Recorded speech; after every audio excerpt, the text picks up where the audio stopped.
नमस्कार बच्चों, आज हम देखेंगे पाठ 6 के प्रश्न और उत्तर। बच्चों, जो भी विद्यार्थी अगर पाठ 6 को बेहतर तरीके से पढ़ा होगा और समझा होगा, उसे पाठ के उत्तर को देने में कोई समस्या नहीं होगी। वो बेहतर तरीके से उत्तर को कर सकता है। जैसे अगर किसी चीज़ को हम पढ़ लेते हैं, समझ लेते हैं, तो उसको आंसर देने में कोई दिक्कत हमें नहीं आती है। तो हम देखते हैं प्रश्न क क्या कहता है। सल्तनत काल के फारसी तथा हिंदी के कवियों और लेखकों के नाम लिखिए। हमने साहित्य में आप उठाएंगे तो साहित्य में हमने बताया हुआ था कि कौन कौन से फारसी लेखक हैं और कौन से हिंदी के लेखक और कवि हैं। तो उत्तर देखिए, सल्तनत काल में सुल्तानों ने फारसी और हिंदी भाषा के कवियों और लेखकों को संरक्षण दिया जो निम्नलिखित हैं। नंबर 1 लिखे हैं फारसी भाषा। इसमें है पहले आमिर खुसरो, तुगलकनामा लिखे हैं और आशिका लिखे हैं। पी है फिरदौसी, चचनामा लिखे हैं। सी है बरनी, इसने लिखा है तारीख ए फिरोज शाही। इसके बाद देखिए हिंदी भाषा के जो कवि हैं उनमें पहला आता है कबीरदास, साखी और शबद। इन्होंने साखी, शबद, रामायणी 3 रचनाएं इन्होंने की। फिर भी हैं मलिक मोहम्मद जैसी, जबकि देखिए ये मुस्लिम लेखक हैं, जबकि लिखे हैं हिंदी में पद्मावत। फिर सी नरपति नाल है, बीसल देव रासो लिखे हुए इन्होंने। फिर डी देखिए मीराबाई, जिन्होंने राग गोविंद मतलब कृष्ण के प्रेम में इन्होंने अपने जीवन को न्यौछावर कर दिया था और कृष्ण के संबंध में इन्होंने बहुत सारे गीत लिखे हैं मीराबाई जी ने। तो ये हो गया आपका पहला क्वेश्चन और पहला आंसर हो गया। अब देखते हैं प्रश्न ख। सल्तनत काल में बनी प्रमुख इमारतों की विशेषताएं लिखिए। जो स्थापत्य पढ़ा होगा उस पर विशेषता बड़ी आसानी से बता देगा। चलिए उत्तर, कुतुब मीनार ये कहाँ बना है? दिल्ली में। 2.5 दिन का झोपड़ा मस्जिद कहाँ बनी है? ये बनी है अजमेर में। और ये बलबन का मकबरा कहाँ है? दिल्ली में। जैसी अनेक इमारतें बनी जिनकी अनेक विशेषताएं हैं। पहली विशेषता, पहली बार इमारतों में गुंबद और मीनार का निर्माण किया गया। अपने गांव में, अपने शहर में आप देखिए कि मुस्लिमों के जो भी मस्जिद बने हैं उसमें देखेंगे आपको गुंबद प्रयोग किए जाते थे। और आप देखेंगे कि मीनार बनाई जाती हैं ऊंची ऊंची। तो ये 2 चीज़ें सबसे, जब मुस्लिम आए आक्रमणकारी तो उन्होंने सबसे पहली बार भारत में मस्जिदों का निर्माण किया, तो गुंबद और मीनार का उन्होंने प्रयोग किया। फिर दूसरा, इमारतों में सजावट के लिए मेहराब, जाली का प्रयोग और कुरान की आयतों को लिखा जाता था। जैसे हमारे यहाँ सजावट में आप देखेंगे फूल पत्ती प्रयोग किया जाता है, देवी देवताओं की मूर्तियाँ बनाई जाती हैं और जो है कि छोटे छोटे स्थानीय देवी देवताओं की मूर्तियाँ बनाई जाती हैं सजावट के लिए कि ताकि बेहतर दिखे। लेकिन इस्लाम में जो है ऐसा नहीं किया जाता, फूल पत्ती नहीं बना के इस्लाम में जो है कि वो मेहराब का प्रयोग करते थे। और जाली, जैसे हमारे घर में रोशनदान होता है ना, उसी तरह का सजावट के लिए बेहतर रोशनदान। जब ताजमहल आप देखने जाएंगे तो वहाँ बहुत सुंदर जालियाँ बनाई गई हैं। और इसके बाद कुरान की आयतें, जैसे हमारे यहाँ रामायण में कुछ जो है दोहे और चौपाई है ना, उसी तरह कुरान में जो चौपाई लिखी गई है या जो वाक्य कहे गए हैं उसे आयत बोला जाता है। तो उनको भी जो है वो दीवालों पर लिखा जाता है। जैसे आप ताजमहल में जाएंगे तो उसके मुख्य द्वार पर ही सब प्रमुख आयतों को, कुरान में जो आयतें दी गई हैं उसको लिखा गया है ताकि वो बहुत अच्छा सुंदर दिखे। इसका मतलब प्रयोग में ये मेहराब का, जाली का प्रयोग करते थे और कुरान की आयतों को लिखा करते थे। अच्छा, बाद में मुग़ल काल में जाके आप देखेंगे तो फूल पत्ती का भी प्रयोग होने लग गया। फिर तीसरा है इमारतों में हिंदुस्तानी शैली और इस्लामी निर्माण शैली का मिश्रित प्रयोग। जैसे जौनपुर की अटाला मस्जिद, आपको पता होगा कि जौनपुर में जो अटाला मस्जिद है वो पहले अटाला देवी की मंदिर थी, बाद में उसे परिवर्तित करके अटाला देवी की अटाला मस्जिद बना दिया गया। तो इस कारण से आप देखेंगे कि उसमें जो स्थापत्य का निर्माण है वह हिंदू प्रकृति का है। हिंदुओं में जैसे आप देखेंगे निर्माण में बीम और सहतीर का प्रयोग किया जाता था, उसी तरह से एकदम निर्माण में यहाँ पर भी आप जौनपुर में भी अटला मस्जिद में देखेंगे वही प्रयोग किया गया है। वहाँ जो है कि मस्जिद में गुंबद नहीं मिलता है, तो इस तरह की निर्माण शैली आपको देखने को मिलेगी। इसी तरह से आप मुग़ल काल में चले जाएंगे, आप मुग़ल काल में जाएंगे तो वहाँ पर जो है कि आगरा में पंचमहल है, वहाँ पर आप देखेंगे कि पंचमहल भी बना हुआ है, तो वो भारतीय स्थापत्य कला शैली में बना हुआ है।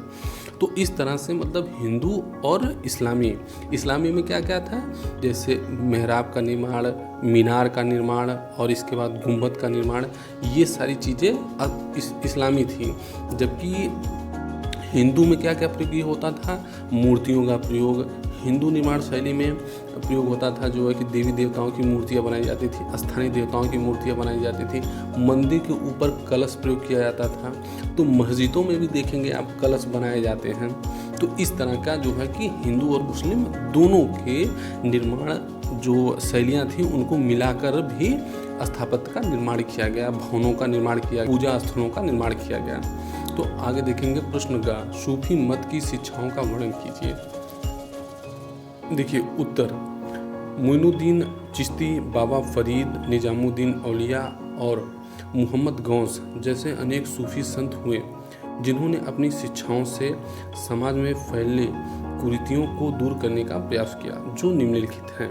क, सूफी संतों ने हिंदू मुस्लिम एकता की शिक्षा दी। उन्होंने कहा हिंदू और मुस्लिम दोनों एक ही हैं, सिर्फ दोनों ईश्वर की पूजा दोनों करते हैं, लेकिन दोनों की ईश्वर की प्राप्ति के माध्यम अलग अलग हैं। जैसे हिंदू जो है वो मूर्ति पूजा करके ईश्वर को प्राप्त करना चाहता है, मुस्लिम जो है वो अजान करके ईश्वर को प्राप्त करना चाहता है। दोनों ईश्वर की प्राप्ति की कामना करते हैं, लेकिन दोनों के राह बस अलग अलग हैं।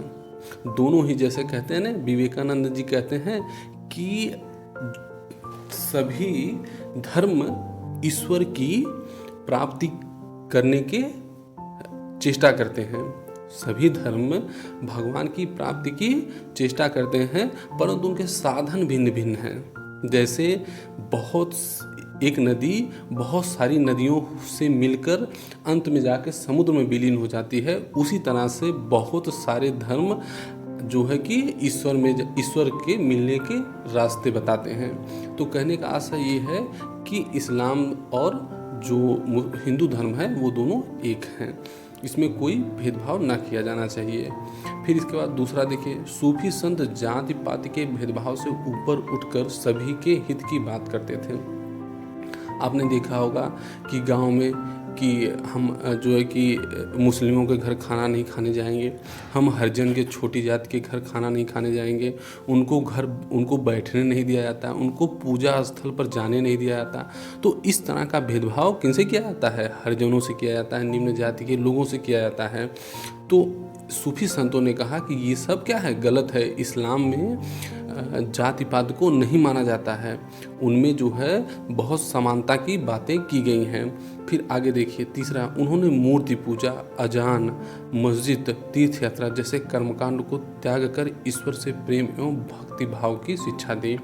उन्होंने कहा कि मूर्ति पूजा, यह जो है कि उन्होंने मूर्ति पूजा को अस्वीकार कर दिया। वो जो अल्लाह अजान करते हैं, अल्लाहु अकबर, उसको उन्होंने कहा कि ये जो है कि ये केवल दिखावा है। मस्जिद को उन्होंने त्याग दिया। तीर्थ यात्रा, जैसे हमारे यहाँ तीर्थ यात्रा होती है ना, कि जा रहे हैं संगम पे नहाने, दुर्वासा ऋषि नहाने जा रहे हैं, तो ये जो कर्मकांड हैं इनको क्या किया, उन्होंने कहा कि ये सब दूर करिए, इनको हटाइए, ये सब जो है कि सिर्फ एक छलावा मात्र है। आपको अगर ईश्वर से साक्षात्कार करना है या ईश्वर से प्रेम करना है तो आप क्या है, भक्ति में उसके लीन होइए, तब आपको ईश्वर मिलेगा।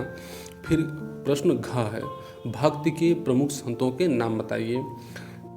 उत्तर, भक्ति काल के प्रमुख संत निम्न थे। नंबर 1 रामानंद, दूसरा कबीरदास, तीसरा रैदास, चौथा गुरु नानक, पांचवा चैतन्य महाप्रभु, छठा मीराबाई आदि। रामानंद कबीरदास रैदास के गुरु थे, आपको पता होगा। प्रश्न, सल्तनत काल में उद्योग एवं व्यापार पर संक्षिप्त टिप्पणी लिखिए। सल्तनत काल में किस तरह का उद्योग थे। जैसे उद्योग का मतलब होता है कि कारखाने कैसे थे, और व्यापार मतलब एक जगह से वस्तुएं दूसरी जगह किस तरह से ले आई और ले जाई जाती थी। तो इसके बारे में आपको संक्षिप्त टिप्पणी लिखना है। उत्तर देखिए, मुस्लिम विजय ने देश के उद्योग एवं व्यापार में बाधा नहीं डाली। मुस्लिम कारीगरों के आने से कुछ नए उद्योग की स्थापना हुई, जैसे बर्तन पर कलई करना, घोड़े की नाल व रकाब बनाना, कागज बनाना। देखिए बनाना है, ये बनना हो गया है, तो इसको थोड़ा सही कर दीजिएगा, गलती हो गई है। चरखे से ऊन की कताई आदि उद्योग। इसके अलावा बंगाल उच्च कोटि के कपड़े, रेशम और मलमल के उत्पादन के लिए प्रसिद्ध था। आज भी बंगाल जो है अपने रेशम उत्पादन मलमल के लिए आज भी विख्यात है। बंगाल बहुत ही प्रसिद्ध, वहाँ की साड़ियाँ और कपड़े होते हैं वहाँ पर। फिर इसके बाद व्यापार, चीन, मध्य एशिया, पश्चिम एशिया और फारस की खाड़ी तक थल एवं जल मार्ग से होता था। भारत में निर्यात की वस्तुएं चर्म व धातु से बनी वस्तुएं तथा फारसी डिजाइन आधारित गलीचे प्रमुख हैं, जबकि आयात की वस्तुएं, आयात मतलब जो वस्तु दूसरे देश से भारत क्या करता है, आयात करता है, मतलब दूसरे देश में बनी वस्तुओं को भारत जब अपने यहाँ मंगाता है तो उसे बोलते हैं आयात करना। और जब हम किसी वस्तु को, जो भारत में वस्तु बनी है, उसे हम किसी दूसरे देश में भेजते हैं या बेचते हैं तो उसे हम निर्यात बोलते हैं। तो जबकि आयात की वस्तुएं उच्च कोटि के कपड़े, कांच के बर्तन, बहुमूल्य धातुएं, घोड़े तथा चीन से कच्चा रेशम और चीनी मिट्टी के बर्तन आयात करता था। भारत मतलब वहाँ से मंगाता था अपने यहाँ। प्रश्न 4, सल्तनत काल में कहाँ की तलवारें प्रसिद्ध थी। तलवारें भी बनाने के लिए ढेर सारे कारखाने खोले गए थे, क्योंकि वहाँ आप जानते हैं कि लाखों के सैनिक होते थे और हर सैनिक को तलवार दी जाती थी। और भी सैनिक थे और अधिकारी होते थे, तो ये सब तलवार लेके चलते थे और बहुत ही उच्च कोटि की तलवारें होती थी। तो उत्तर देखिए क्या लिखा है, मध्यकालीन समय में सर्वोत्तम तलवारें वाराणसी, बनारस और किसके लिए फेमस है, बनारस साड़ी के लिए फेमस है, बनारस बाबा विश्वनाथ धाम के लिए फेमस है। बनारस में ही बौद्ध धर्म जो है गौतम बुद्ध ने पहला अपना उपदेश दिया था सारनाथ में, बनारस इसलिए प्रसिद्ध है। बनारस ये माना जाता है कि जो बनारस में मर गया वो कहाँ पहुँच गया, स्वर्ग पहुँच जाता है। और सौराष्ट्र में बनती थी, मतलब बनारस और सौराष्ट्र में गुजरात में बनती थी। इसके बाद लाहौर, सियालकोट, मुल्तान, गुजरात तथा गोलकुंडा के प्रांत भी इसके लिए मशहूर हुए। मुल्तान का सुल्तान, लाहौर पाकिस्तान का, सियालकोट ये सभी जो है, और इसका गुजरात भारत में, गोलकुंडा भी यहाँ तेलंगाना आज जहाँ है ना, वहाँ गोलकुंडा राज्य हुआ करता था। तो इन सब जगहों पे भी तलवारें बनाई जाती थीं। अब आइए देखते हैं प्रश्न 6, सल्तनत कालीन प्रशासन का वर्णन कीजिए। प्रशासन मतलब होता है कि किस तरह से जनता की समस्याएं कौन सुनता था, किस तरह से, और जनता से कर कैसे वसूला जाता था, इसी को हम प्रशासन बोलते हैं। किस तरह से उन पर शासन किया जाता था। तो उत्तर लिखेंगे, सल्तनत कालीन प्रशासन केंद्र, प्रांत, राज्य, जिला, परगना और गांव में विभाजित था। केंद्र का सर्वोच्च अधिकारी सुल्तान होता था, मतलब सबसे ऊपर कौन होता था, सुल्तान होता था, जो मंत्रियों, अधिकारियों, न्यायाधीशों एवं सेनापतियों की नियुक्ति एवं पद से हटा सकता था। मतलब कहने का आशा ये है कि मंत्रियों को वो पद पर रख भी सकता था, जब भी उसको इच्छा करे तब उनको हटा सकता था। अगर कोई बेहतर काम नहीं कर रहा है तो उसे पद से हटा देता था। प्रांत का शासन इक्तादार या वली द्वारा किया जाता था, जिसकी नियुक्ति सुल्तान करता था। जो प्रांत का, राज्य का प्रमुख होता था, उसकी नियुक्ति सुल्तान करता था। अगर वह अपने राज्य में शांति व्यवस्था सही से स्थापित नहीं कर पा रहा है, सुल्तान को समय समय पर कर नहीं दे रहा है, तो उसको भी सुल्तान हटा सकता था। प्रांत के अधीन जिले होते थे, जिन्हें सिक कहा जाता था, जिसका मुखिया सिकदार कहलाता था। जिले से छोटी प्रशासनिक इकाई परगना थी। आप पता करिए कि आपका परगना कौन सा है, आपका जिला कौन सा है और आपका राज्य कौन सा है, ये पता करिए आप। इसके पश्चात प्रशासन की सबसे छोटी इकाई ग्राम थी। आप पता करिए ग्राम का प्रधान कौन है आपके यहाँ, जिसका मुखिया मुकद्दम या चौधरी कहलाता था। अब तो ग्राम प्रधान बोला जाता है, पहले कौन बोला जाता था, क्या बोला जाता था, मुकद्दम और चौधरी कहलाता था, जो गांव से राजस्व वसूल कर सरकार को प्रदान करता था। गांव से जितनी भी आय होती थी, जितना भी टैक्स लगता था, पहले महाजन हुआ करते थे, सेठ महाजन, तो वो गांव से टैक्स कलेक्शन करते थे और कलेक्ट करके किसको दे देते थे, सरकार को। गांव के झगड़ों एवं न्याय प्रदान करने का दायित्व तो इन्हीं पर था। मतलब गांव में जो झगड़े हो रहे हैं या कोई ज़मीन का विवाद चल रहा है तो उसका न्याय भी करने का काम कौन करता था, खुद मुकद्दम और चौधरी करते थे। यही जो है निचले स्तर पर न्याय प्रदान करते थे। गांव की सुरक्षा का दायित्व तो चौकीदार का होता था। ठीक। प्रश्न ज संत एवं समाज सुधारकों ने भक्ति आंदोलन क्यों चलाया? भक्ति आंदोलन आपको बताया ही है, जो पढ़ा होगा उसे पता होगा। उत्तर, संत एवं समाज सुधारकों में कबीरदास, गुरु नानक, रैदास, चैतन्य महाप्रभु थे, जिन्होंने समाज में फैली बुराई को दूर करने का प्रयास किया। बुराइयां कौन कौन सी थी? जाति पाति थी, छुआछूत था, मूर्ति पूजा थी, फिर इसके बाद क्या था, फिर तीर्थ यात्रा थी, जैसी बहुत सारी बुराइयां थी। कर्मकांड होते थे, यज्ञ होते थे जिसमें हजारों बैलों को मारा जाता था, कई बार बलि प्रथा थी, सती प्रथा थी। इन सब बुराइयों का इन सब ने खूब जमकर विरोध किया। इन संतों ने जाति प्रथा को नकारा, मूर्ति पूजा और कर्मकांड का विरोध किया, साथ ही हिंदू मुस्लिम एकता को बढ़ावा देने के लिए भक्ति आंदोलन चलाया। ठीक। अगला देखिए बच्चों, अगला है प्रश्न झा है, ये छ लिखा गया, झ है, झा से झरिया, झा से झरिया, बला मगैले झरिया, पहुँ चले कि ना, ही उठे हिया में लहरिया, पहुँ चले कि ना, यही है झा। तो दिल्ली सल्तनत में सुल्तान का स्थान सर्वाधिक महत्वपूर्ण था। क्यों? सुल्तान क्यों इतना बेहतर, सुल्तान सर्वश्रेष्ठ माना जाता था? क्यों? क्योंकि हमने अभी ऊपर ही पढ़ा है कि सुल्तान मंत्रियों, अधिकारियों और सबकी नियुक्ति करता था। अगर जो इधर उधर कुछ किया तो उठा पटक देता था कि तुम जो है कि सही नहीं हो, हटाओ इसको। तो इसलिए हर कोई डरता रहता था कि सुल्तान कहीं हम पर नज़र न डाल दे। तो देखिए उत्तर में सुल्तान पूरे दिल्ली सल्तनत का शासक था। वह अपने मंत्रियों, अधिकारियों, न्यायाधीशों और सेनापतियों की नियुक्तियों पदच्युत भी करता था। बलबन बताया जाता है कि अपना एक उनका मंत्री था बलबन का, उसको जिसका नाम मलिक बकबक था, उसने अपने एक जो है काम करने वाली बाई थी, उसके पति को चोरी के इल्ज़ाम में मरवा दिया। तो बलबन के यहाँ उसकी पत्नी पहुँची कि महाराज हमें न्याय दीजिए। तो बलबन ने अपने अधिकारी जिसका नाम बकबक रहता है उसको हाथे से कुचलवा कर मरवा देता है। तो कहने का आशय हर जो मंत्री होते थे, न्यायाधीश होते थे, सब क्या है सुल्तान से डरते थे कि कहीं हमको जो है ये मरवा ना दे या हमको जो है ये पद से हटा ना दे। उसके ही आदेश पर युद्ध और शांति समझौता होता था। अगर राजा कह दे कि हाँ इस राज्य से हमें युद्ध करना है तो सारी सेना युद्ध कर सकती थी। अगर उससे कहना है कि नहीं हमें समझौता कर लेना चाहिए, युद्ध नहीं करना है, तो समझौता कर लेता था। सुल्तान न्याय का आखिरी दरवाज़ा था।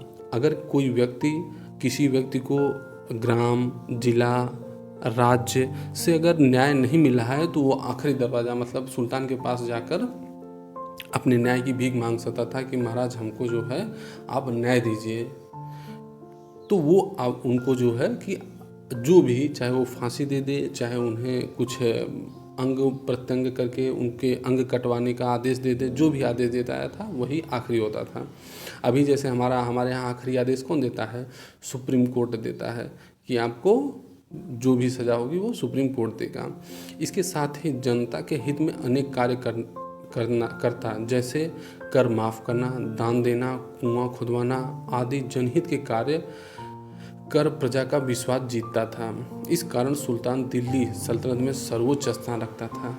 समझ आई बात कि नहीं? कि कहने का आशय ये है कि वो केवल युद्ध करना या सेना का सेनापति, मुख्य सेनापति ही नहीं था, बल्कि वो क्या करता था, लोगों से कर की छूट भी दे देता था, उनको दान भी देता था। जैसे आपको पता है कि लाख बख्श का किसका नाम था? कुतुबुद्दीन ऐबक का नाम था।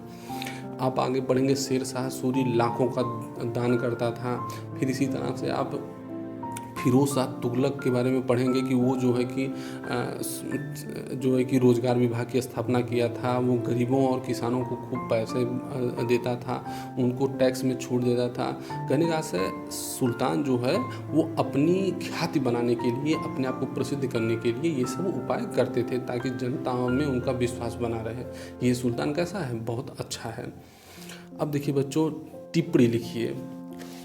तीसरा है क, टंका और जितल। आपको हमने बताया टंका और जितल किसने प्रारंभ किया था? ये इल्तुतमिश ने प्रारंभ किया था। टंका और जितल नामक सिक्के को इल्तुतमिश ने जारी किया, जहां टंका चांदी का और जितल तांबे का सिक्का होता था, जो शेरशाह के शासनकाल तक प्रचलित रहा।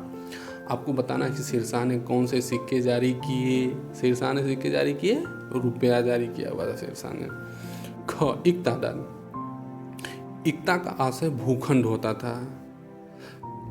इक्ता का आशय भूखंड होता था। इक्ता का स्वामी मतलब जो भूमि का जो मालिक होता था उसी को हम बोलते थे इक्तादार, जिसकी नियुक्ति सुल्तान करता था। इसका कार्य अपने राज्य से इक्ता से कर एकत्रित करना, सुरक्षा व्यवस्था देखना और प्रशासन संचालित करना।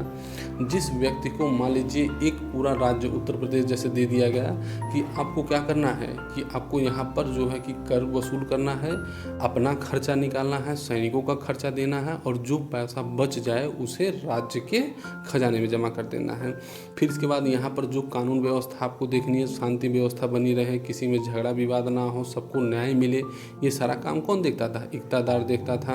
प्रशासन बेहतर तरीके से संचालित हो, ये काम इक्तादार देखता था। फिर ग है मुकद्दम या चौधरी। अभी हमने पढ़ा मुकद्दम और चौधरी कौन था। यह गांव का मुखिया होता था। वह समस्त ग्रामीण प्रशासन के लिए उत्तरदायी था।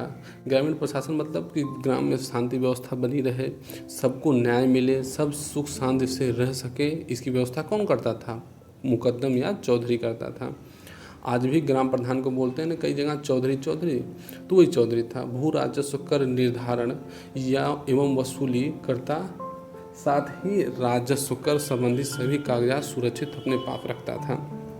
कहने का से जो कृषि से या जो खेती से कर प्राप्त होता था उन कर को संग्रह करता था, उनको राज्य की खजाने में जमा करता था। जो उनसे कागजात थे, कागज पत्र होते थे, उन सबको क्या करता था?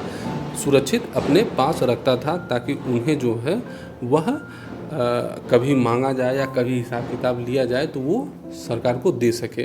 अच्छा बच्चों, हमने तो ये देख लिया, यही इतना था। और इसके बाद देखिए एक ये है सत्य असत्य का।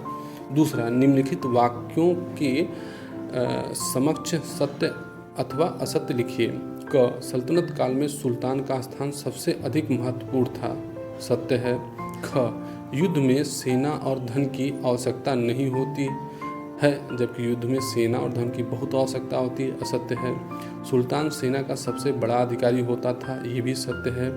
पद्मावत की रचना मलिक मोहम्मद जायसी ने की, ये भी सत्य है। सल्तनत काल में किसानों का जीवन स्तर बहुत अच्छा था, बहुत खराब था।